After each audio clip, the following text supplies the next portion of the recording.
Ladies and gentlemen, my first guest tonight is the first female senator from the state of Massachusetts and the most persistent. Please welcome Senator Elizabeth Warren.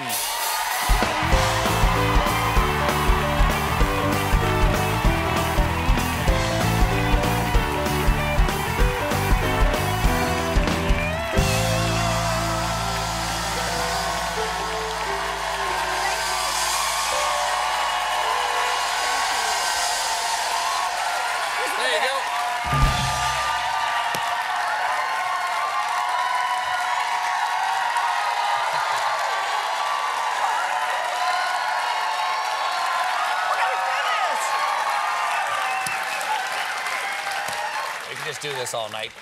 Thank you for being back here. Now, the last time we were together was, maybe July or something of 2016? Is that right? It was over a year ago. Has it been a while? Oh, a year ago. Donald Trump was not president of the United States the last time that you were on. I remember those days.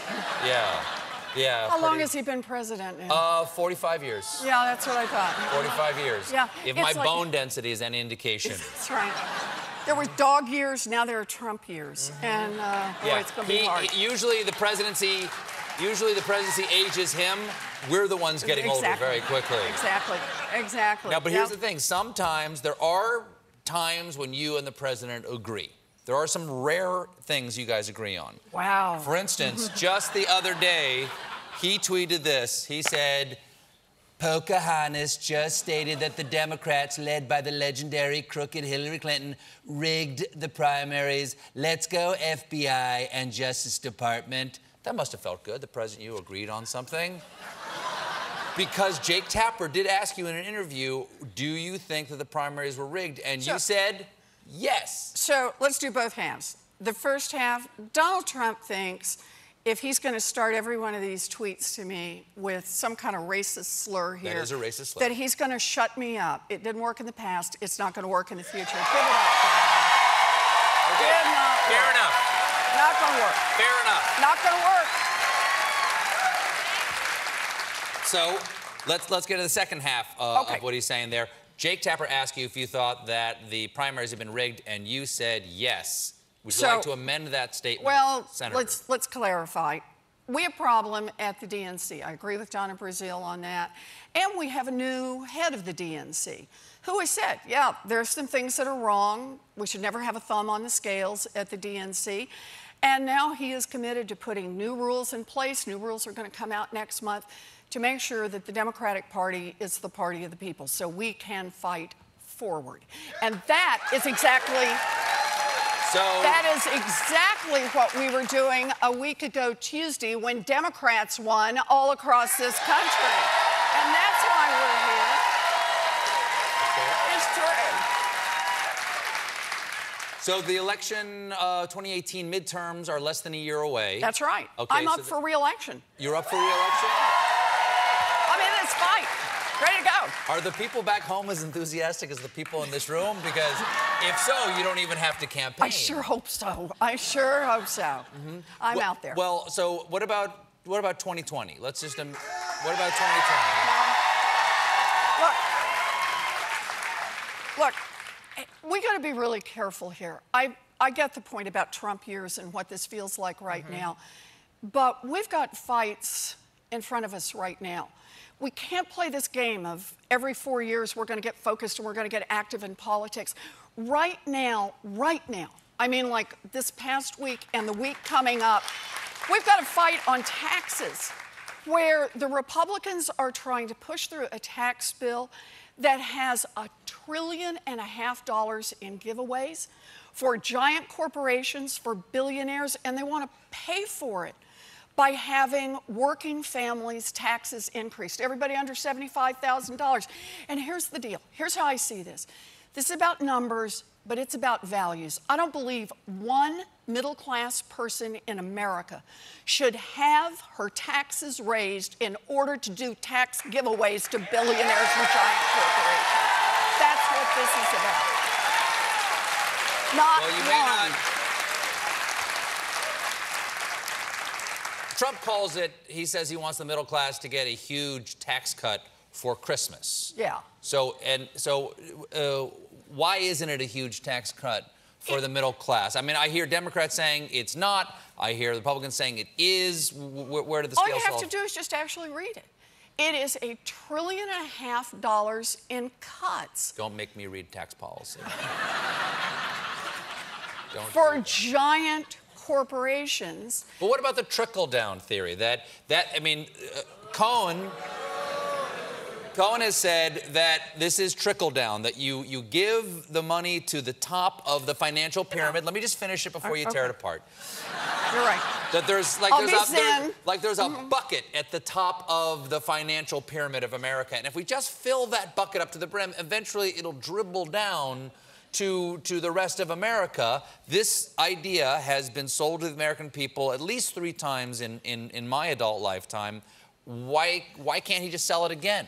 And that's exactly what he's trying to do. In fact, I think if you look at the shots of him right after he said it's trickled down again, he looked both ways and said, is anybody buying this? Because we have the data. Trickle down doesn't work.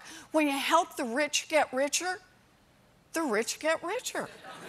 But the theory is that the rich will tip people more and stuff like that. I'm not joking. That is literally the theory. And here's the deal. We actually have recorded the CEOs of these big corporations over the past few months have been doing what are called their quarterly call reports, where they talk to the analysts on Wall Street. They say, oh, buy our stock because we're doing a great job and here's what's happening.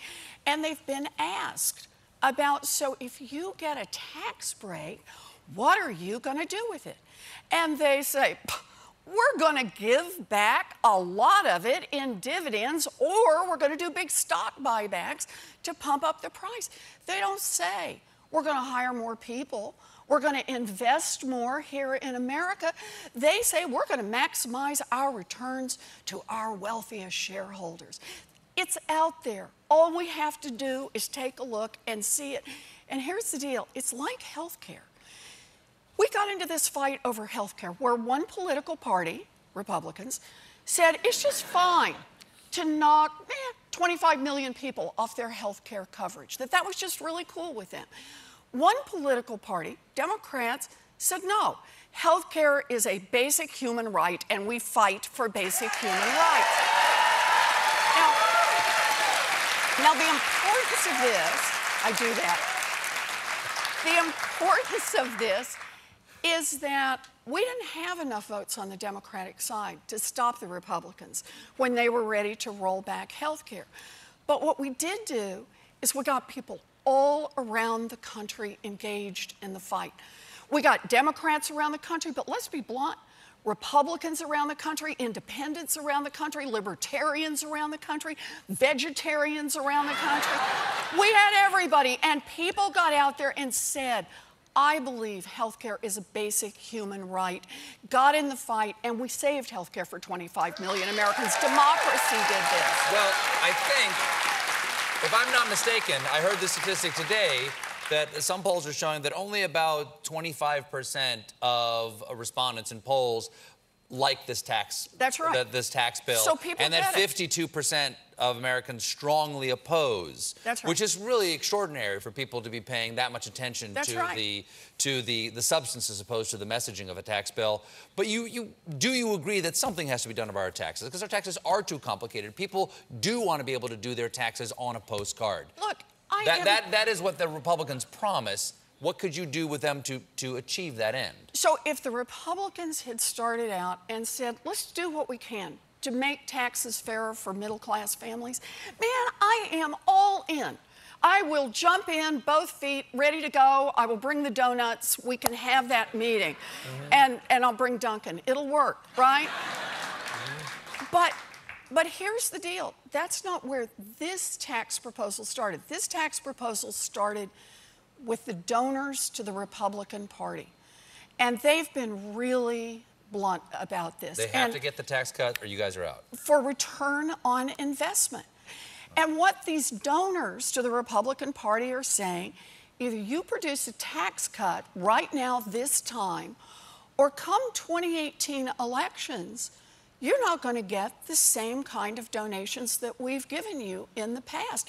In other words, this tax cut started at the top to pay off a handful of big-time Republican donors. And our only chance to fight this thing back is just like it was with health care. Millions of people across this country out there tweeting and posting and protesting, taking to the streets and saying no.